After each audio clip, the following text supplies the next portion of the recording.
বেলা ডুবে যাওয়ার পূর্ব মুহূর্তটা একটা অদ্ভুত শান্তি ছড়িয়েছিল চারপাশে। আমরা তিনজন বাইকে চড়েছিলাম, ফাঁকা রাস্তা ধরে যাচ্ছিলাম যমুনা নদীর তীরে, স্পার বাঁধের দিকে। রাস্তাটা ছিল প্রায় নীরব, শুধু বাতাসের শব্দ আর বাইকের ইঞ্জিনের মৃদু গর্জন। দূরে আকাশে সূর্যটা তখন ধীরে ধীরে মিলিয়ে যাচ্ছে, কমলা রঙে রাঙিয়ে দিচ্ছে পুরো প্রকৃতি। যমুনা নদীর তীরে পৌঁছে দাঁড়ালাম, দেখলাম ঢেউয়ের মৃদু ছোঁয়া, আকাশে ভেসে বেড়াচ্ছে শেষ আলোটা।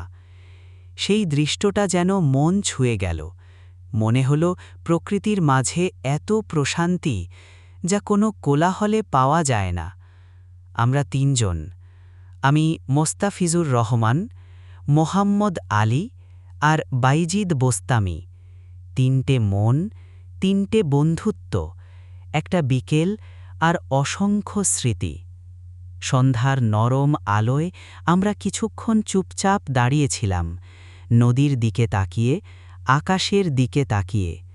মনে হচ্ছিল সময় থেমে গেছে, শুধু প্রকৃতি কথা বলছে নিঃশব্দে।